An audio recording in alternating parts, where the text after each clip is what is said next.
हम लोग salary chapter का ग्रेचुइटी का कंसेप्ट कर रहे हैं। ग्रेचुइटी में से एक सम जरूर आएगा, तो पहले ग्रेचुइटी होता क्या है ये समझना जरूरी है। सुनिएगा, gratuity is a retirement benefit. जब हम रिटायर होते हैं ना तो एक मोटा अमाउंट मिलता है, लमसम अमाउंट मिलता है। इसको क्या कहते हैं? ग्रेचुइटी। सुनते हैं ना कि ये व्यक्ति अपने नौकरी से रिटायर हुआ था, 20 लाख मिला, 30 लाख मिला, 50 लाख मिला, तो लोग घर बनाते हैं या पैसा रख देते हैं या समझ कोई प्रॉपर्टी बना देते हैं, समझ रहे? और उस पैसे में पूरे घर वाले का नज़र भी चला जाता है। तो इसी को क्या कहते हैं? ग्रेचुइटी। क्या कहते हैं? तो gratuity is a retirement benefit. It is a lump sum payment made by an employer to an employee. मोटा मोटी पैसा एम्प्लॉयर किसको दे देता है? अपने एम्प्लॉय को। एम्प्लॉयर किसको दे देता है? अपने एम्प्लॉय। एम्प्लॉयर माने मालिक, एम्प्लॉय माने कर्मचारी। इन consideration of his past services when employment is terminated. उसके पास्ट सर्विसेज के बदले, पास्ट में जो सेवा दिया रहता है उसके बदले ये पैसा, समझ पा रहे हैं, एम्प्लॉयर पे कर देता है। किसको पे कर देता है? एम्प्लॉय को। इसको क्या कहते हैं? ग्रेचुइटी। क्या कहते हैं? तो gratuity is a retirement benefit. Gratuity is it is lump sum payment made by an employer to his employee in consideration of his past services when the employment is terminated. Clear है क्या? अब gratuity कब कब मिलेगा? कभी कभी क्या होता है, बीच में नौकरी छोड़ के चला जाएगा तब भी मिलता है। अब सरकारी नौकरी कर रहे हैं, अरविंद केजरीवाल की तरह छोड़ दिए। अरविंद केजरीवाल जी नौकरी छोड़ के आए थे भाई, 2.5-3 लाख का महीना था उनका, कमिश्नर थे, समझ रहे हैं? तो नौकरी छोड़ दिए, तो उसके बाद भी तो ग्रेचुइटी मिलता है। अच्छा है, कहीं प्राइवेट रेपुटेड कंपनी में काम कर रहे हैं, छोड़ दिए नौकरी बीच में, समझ रहे हैं? बहुत लोग नौकरी को छोड़ देते हैं बीच में।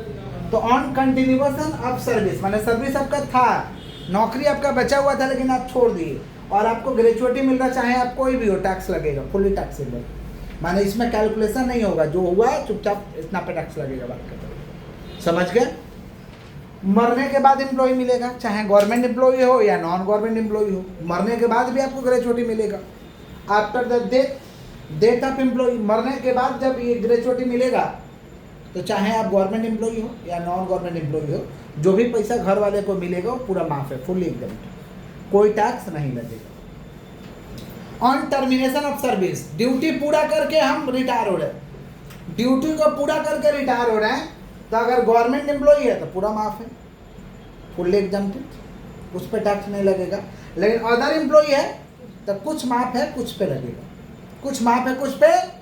तो अब इसका दो को नहीं आना, एक है covered by the payment of gratuity act, माने ऐसा संस्था से रिटायर हो रहा है जहां पे ग्रेचुइटी का नियम लागू था।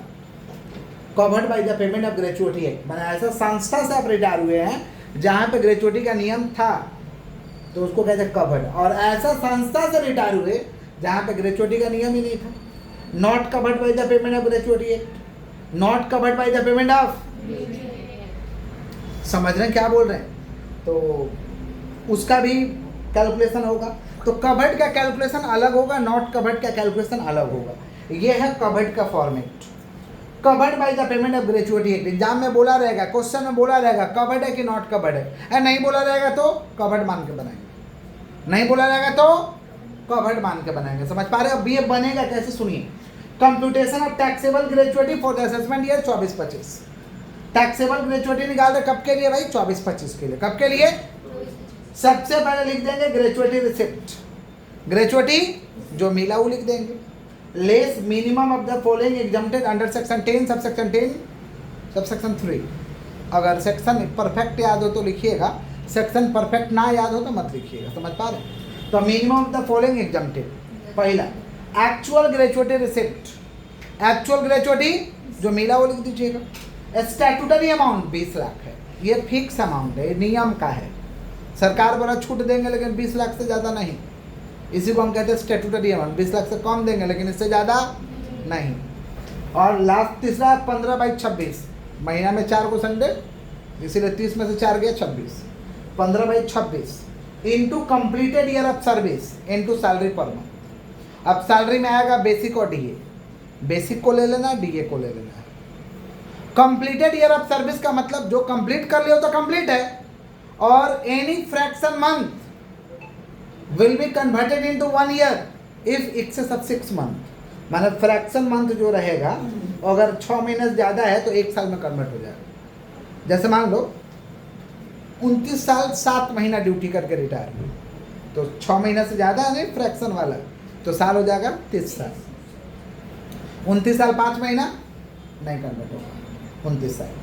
29 साल 4 महीना 29 साल। 29 साल 6 महीना 1 दिन 29 साल। एक से सब 6 मंथ, एक भी दिन ज़्यादा हुआ कन्वर्ट होगा। समझ गए? पक्का। इसी को हम कहते हैं completed year of service. 6 month रहेगा तो 30 साल। तब भी कन्वर्ट होगा। हाँ, 6 या 6 से ज़्यादा, 6 से कम है तो नॉट कन्वर्टेड। क्लियर है? अभी हम लोग कर रहे हैं क्या चीज, covered by the payment of gratuity act. Covered by the payment of, इसका हम लोग कैलकुलेशन कर रहे हैं। ठीक है, चलिए क्वेश्चन लिखिए, तो उसके बाद नॉट कवर्ड करेंगे। पहले कवर्ड समझा लें। क्वेश्चन लिखिए, जगह छोड़ दीजिए, लिखिए, लिखिएगा। Mister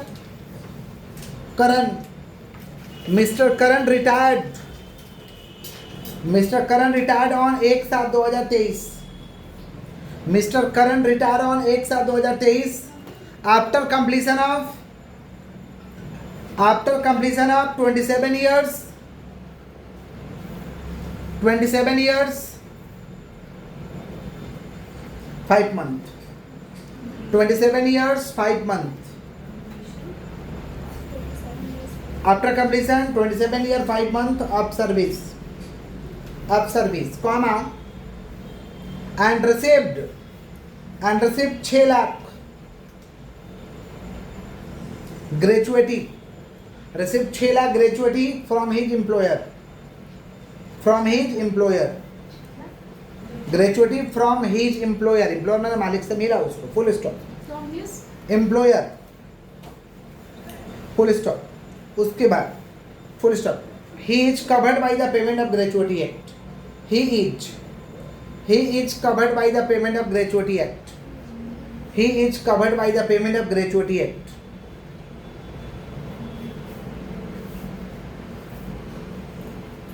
He is covered by the payment of gratuity act. Full stop. His last drawn salary,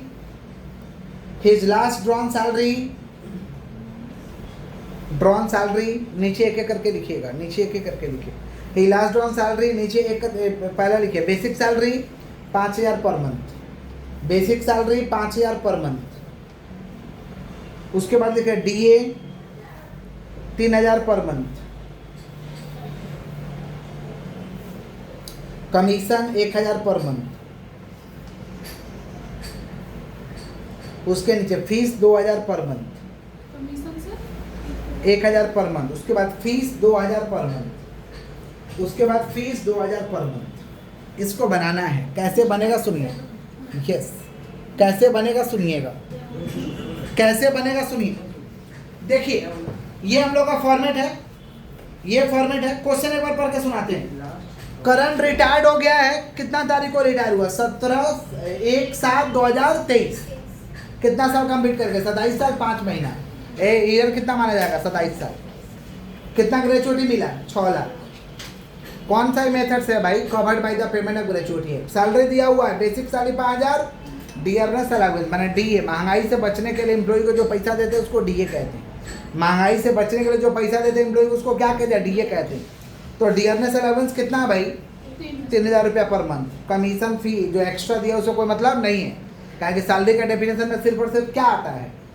basic और डीए, बेसिक और डीए। ये मेरा क्वेश्चन है, हम कुछ भी कर सकते हैं और मेरा ये बोर्ड है, आपका बोर्ड नहीं है तो आप ज़्यादा कुछ नहीं कर सकते। मेरा ग्रेचुइटी रिसिप्ट 6 लाख है, 6 लाख लिख दिए। Actual gratuity 6 lakh. Statutory amount तो फिक्स है भाई, नियम का है 15/26, 15/26। तो 15/26 कंप्लीटेड ईयर ऑफ सर्विस मेरा 27 साल है और सैलरी पर मंथ 5 और 3 8,000। सैलरी यहाँ निकाल देंगे, 5,000 प्लस 3,000 इक्वल टू 8,000। बताइए 15/26 इंटू 27 इंटू 8,000 कितना निकल के आ रहा है? 1,24,615, 1,24,615 निकल के आएगा। सुनिए ये तीनों में छोटा कौन सा भाई? छोड़ दीजिए, कैलकुलेटर मत चलाइए, इतना ही है। ये तीनों में छोटा कौन सा है? 1,24,615। तो 1,24,615 माइनस कर देंगे इसमें से। क्या तीनों में छोटा तो वही है, जो निकलेगा वो क्या निकलेगा? टैक्सेबल ग्रेचुइटी 4,75,385 ये निकला टैक्सेबल ग्रेचुइटी। ये मेरा कंप्लीट हुआ कवर्ड का सम। कोई तकलीफ है तो पूछ लीजिए। एक बार रिपीट कर दे। हाँ रिपीट कर दे। ग्रेचुइटी मिला है 6 लाख, सवाल में है। Actual gratuity 6 lakh. Statutory amount तो नियम का खुद से लिख देना 20 लाख। ये नियम तो खुद से लिखना 15/26 into completed year of service into salary per month. 15/26 formula क्या है? कम्प्लीटेड ईयर ऑफ सर्विस सवाल में दिया है 27 साल और सैलरी पर मंथ 5,000 प्लस 3,000 कितना हुआ? 8,000। अब इसमें गुना करिए, इसमें गुना करिए, 26 से डिवाइड करिए, आएगा। तीनों में छोटा 1,24,615 बाहर करिए, लेस करिए, आगे टैक्सेबल ग्रेचुइटी। कोई तकलीफ है क्या? आगे बढ़ें। अब हम लोग सम कर रहे हैं not covered by the payment of gratuity act. वैसा ही बनेगा, थोड़ा सा डिफरेंस है। कैसे बनेगा सुनिए। Not covered by the payment of gratuity act कैसे बनेगा? सबसे पहले लिख देंगे gratuity receipt less minimum of the following under section 10 subsection 10 subsection 3। Actual gratuity receipt जो मिलेगा वही लिख देंगे। स्टैट्यूटरी अमाउंट 20 लाख और 1/2 फॉर्मूला पे है into completed year of service. Complete माने यहाँ complete, fraction month ignore, fraction month नहीं लेते हैं। कंप्लीट माने कंप्लीट होता, लिख देंगे, लिख ही दिए हैं। Completed year of service means ignore fraction month. Fraction month नहीं लेना है। कंप्लीट माने यहाँ कंप्लीट होता, बात खत्म। 27 साल 9 महीना कोई मतलब नहीं। 27 साल 9 महीने से कोई मतलब नहीं। फ्रैक्शन मंथ यहाँ छोड़ देना। फ्रैक्शन मंथ इसमें है लेकिन इसमें नहीं है।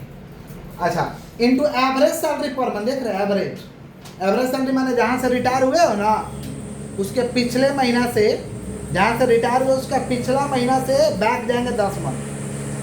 जहाँ से रिटायर हुए, मान लो अगस्त में रिटायर हुए तो जुलाई से उसके पिछला महीना में जाएंगे 10 महीना। 10 महीना का सैलरी निकालेंगे, फिर एवरेज सैलरी निकालेंगे, फिर एवरेज। सैलरी में आएगा बेसिक डीए कमीशन। सैलरी में आएगा बेसिक डीए कमीशन। कमीशन क्या चीज़ के ऊपर रहेगा? टर्नओवर के ऊपर। क्या चीज़ के ऊपर रहेगा? टर्नओवर के ऊपर। समझ पा रहे हैं क्या बोल रहे हैं? मैंने कैसा commission? Fix percentage on turnover वाला। आलतू फालतू कमीशन है। Fix percentage on turnover. एक क्वेश्चन लिखा है, पहले लिखिए फिर सम करते हैं। क्वेश्चन लिखिए, लिखिए लिखिए। Miss Payal retired. मिस किसको बोलते हैं? मिसेज बोलते हैं ना, गलती हो गया। मिसेज मिस तो कुआरा को बोलते हैं शायद। ओह माय गॉड, गलती हो गया। मिस पायल रिटायर्ड, ठीक है, कुआरा है। Miss Payal retired from Pajeb limited. Miss Payal retired from Pajeb limited. Pajeb नाम है भाई, it's a name. Miss Payal retired from Pajeb limited on 29/8/2023। On 29/8/2023 after completing 29/8/2023 after completing 30 years 9 months। After completing 30 years 9 months। After completing 30 years 9 months of service and received a gratuity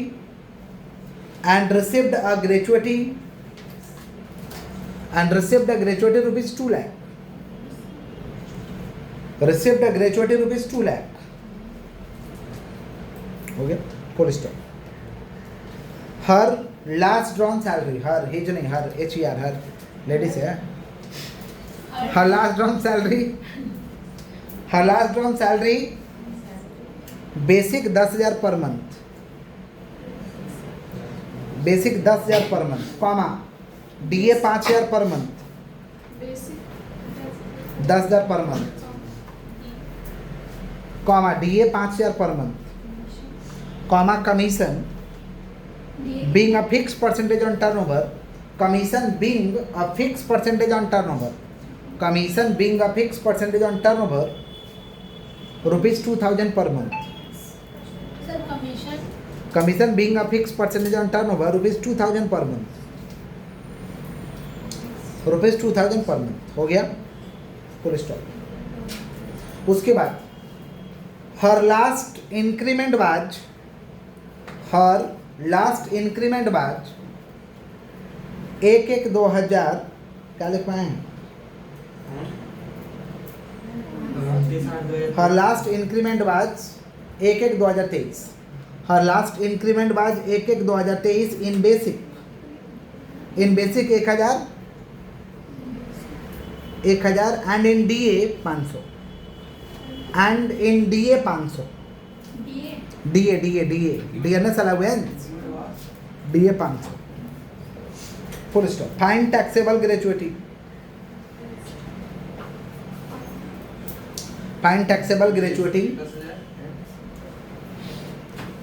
comma, C is not covered by the payment of gratuity act. C is not covered by the payment of gratuity act. C is not covered by the payment of gratuity act. C is not covered by the payment of gratuity act. C is not covered by the payment of gratuity act. समझाते हैं? देखिए, सुनिए, अगर सवाल में last increment नहीं दिया है तो फिर नॉट कवर्ड में कोई मजा भी नहीं है। लास्ट इंक्रीमेंट जो है ना, वो रहने से थोड़ा सवाल बनाने में मजा है, ऐसे सवाल का कोई मतलब नहीं है, समझ रहे? आइए संपर्क सुनाते हैं। देखिए, मिस पाल रिटायर 29/8/23 को रिटायर हुई, 30 ईयर्स 9 मंथ बाहर में गया, 30 साल से मतलब है। ग्रेचुइटी मिला हुआ है 2 लाख रुपया, तो ग्रेचुइटी लिख दिया जाए 2 लाख, गरीब है, बहुत कम पैसा मिला है, 2 लाख। स्टैट्यूटरी अमाउंट 20 लाख है तो फिक्स है, नियम है, सरकारी नियम है 20 लाख। अब फार्मूला का 1/2 ठीक है, फार्मूला का 1/2 तो ठीक है, और कंप्लीटेड ईयर ऑफ सर्विस 30 साल, और एवरेज सैलरी पर मंथ निकालना होगा। एवरेज सैलरी पर मंथ निकालना पड़ेगा, तो निकालना तो पड़ेगा ना, कैसे निकालेंगे सुनिए। Average salary per month, average salary per month कैसे निकलेगा सुनिए। क्या बोला एवरेज सैलरी में कि बेसिक डीए और कमीशन 10 महीना का एवरेज। कहाँ से 10 महीना का एवरेज? जहाँ से रिटायर हुआ। रिटायर कब हुआ? 29/8/23, तो अंडरलाइन करो, तो 29/8/23 को अंडरलाइन करो सवाल में। और इंक्रीमेंट कब बोला सैलरी? 1/1/23 को अंडरलाइन करो। तो अच्छा, 29/8/23 को रिटायर हुआ ना, तो उसका पिछला महीना जुलाई, उसका पिछला महीना क्या होगा भाई? 29/8/23 को रिटायर हुआ ना, तो उसके पिछला महीना से लेना, तो पिछला महीना जुलाई। यहाँ देखिए, अब महीना भरा कब है? 1/1/23, 1/1/23 को, तो 1/1/23 से लेकर जुलाई तक। कैसे जुलाई? और अगस्त में रिटायर हुआ है, अब महीना भरता कब से है? 1/1/23, तो 1/1/23 को ऐसे पिलर बना देंगे, और 1/1/23 से देखेंगे रिटायर हुआ है उसका पिछला महीना तक कितना महीना पड़ रहा है। कितना महीना पड़ रहा है इधर? 7 महीना। कितना महीना चाहिए टोटल? 10 महीना। तो 10 महीना इधर भाग जाना होगा, कितना महीना और लेना होगा? 3 महीने। इसका मतलब हुआ कि बढ़ा हुआ सैलरी 7 महीना मिला है और घटा हुआ सैलरी 3 महीना मिला है। बढ़ा हुआ सैलरी मैंने समझ रहे हो, 1/1/23 से सैलरी बढ़ा है भाई, तो 1/1/23 के बाद बढ़ा हुआ सैलरी मिला है, और 1/1/23 के पहले घटा हुआ है, तो हमको तो टोटल 10 महीना का चाहिए। तो 1/1/23 से लेके जुलाई तक 7 महीना, 7 महीना बढ़ा हुआ सैलरी मिला। बढ़ा हुआ सैलरी माने सवाल में बेसिक दिया 10,000 और डीए 5,000, ये बढ़ा हुआ है। कब से बढ़ा हुआ है? 1/1/23 से। 1/1/23 माने 1/1/23 के पहले बेसिक में कितना बढ़ा है? क्वेश्चन में लिखा है 1,000, तो बेसिक है 10,000 है, 1,000 बढ़ा हुआ था, माने पहले कितना था? 9,000। पहले कितना था? और डीए में कितना बढ़ा है? 500। पहले डीए बढ़ा हुआ कितना मिला? 5,000, और डीए में बढ़ा है 500, यानी पहले डीए कितना था? 4500। ये देखो, यहाँ से लेके यहाँ तक बढ़ा हुआ सैलरी माने क्या? 10,000 बेसिक और डीए 5,000, ये बढ़ा हुआ मिला है। और इधर में घटा हुआ मिला था, बेसिक में कितना बढ़ा था? 10,000, माने 1,000 बेसिक में बढ़ा था, 10,000 था, 10,000 माइनस 1,000 9,000, और डीए में कितना बढ़ा था? 500, माने घटा हुआ आपको 45। समझे? ये नहीं बोलता इंक्रीमेंट ना, तो बेसिक माथा ही नहीं लगाना था। बेसिक ले लेना था 10,000 और डीए लेना था 5,000 और कमीशन 2,000, 17,000 हो गया एवरेज। अगर इंक्रीमेंट वगैरह नहीं बोलता तो बेसिक डीए कमीशन जोड़ लो, क्या एवरेज निकालोगे? एवरेज तो हो ही जाएगा। अब मान लो 10,000, 5,000, 15,000, 17,000, 17,000 इंटू 10 डिवाइड बाई 10 तो उतना ही आएगा ना। 17,000 इंटू 10 1,70,000 और 1,70,000 डिवाइड बाई 10 17,000। तो क्या फायदा, क्या फायदा? लेकिन नॉट कवर्ड रहेगा तो बोलेगा इंक्रीमेंट, नहीं तो नॉट कवर्ड पूछने का कोई मीनिंग नहीं है। तब तो यही पूछ लो, क्या दरकार है वो पूछने का। नॉट कवर्ड में इंक्रीमेंट बोलेगा, समझ रहे हैं क्या बोल रहे हैं? तो इंक्रीमेंट का याद रखिएगा कि जब से इंक्रीमेंट हुआ और रिटायर हुआ, इंक्रीमेंट से लेकर रिटायरमेंट के 1 महीने पीछे तक देख लो कौन महीना बढ़ रहा, मैंने बढ़ा हुआ सैलरी। अब 7 महीना हो गया बढ़ा हुआ, तो और कितना महीना का चाहिए? 3 महीने में 3 महीने घटा हुआ सैलरी, ऐसे पकड़ना होगा। समझे क्या बोले कि नहीं समझे आप लोग? समझे हैं? झूठ मत बोलिए। कवर हो रहा ऊपर कितना तक? नहीं हो रहा। ठीक है,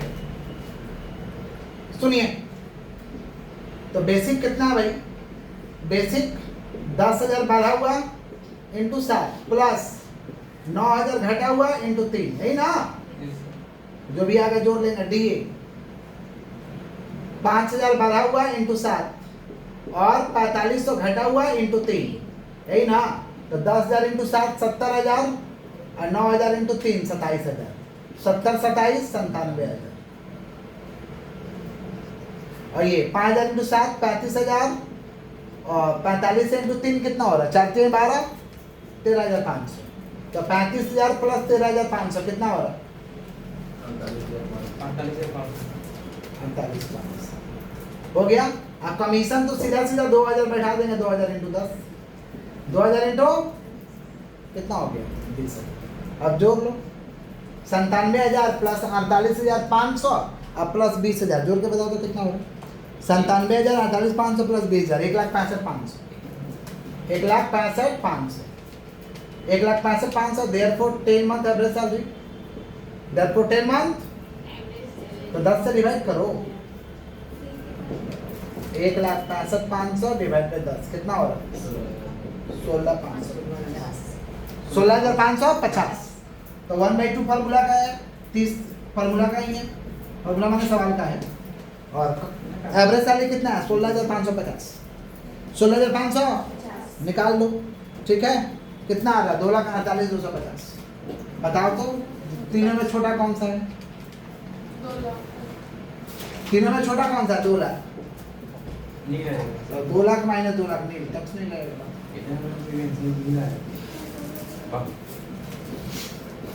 जरूरी नहीं कि नहीं लाया, कुछ भी आ सकता है। यहाँ आ गया तो भगवान का ईश्वर हुआ, ईश्वर का मर्जी हो गया इसमें। समझे? लेकिन समझ रहे क्या बोल रहे हैं? नहीं ऐसा नहीं है। समझे क्या बोले? क्लियर? जरूरी नहीं कि नहीं ला, कुछ भी आ सकता है। क्लियर है? क्लियर है? उतारिए, क्लियर है। उसी में खिचड़ी मत पकाइएगा, ये मेरा बोर्ड है। एक मिनट क्वेश्चन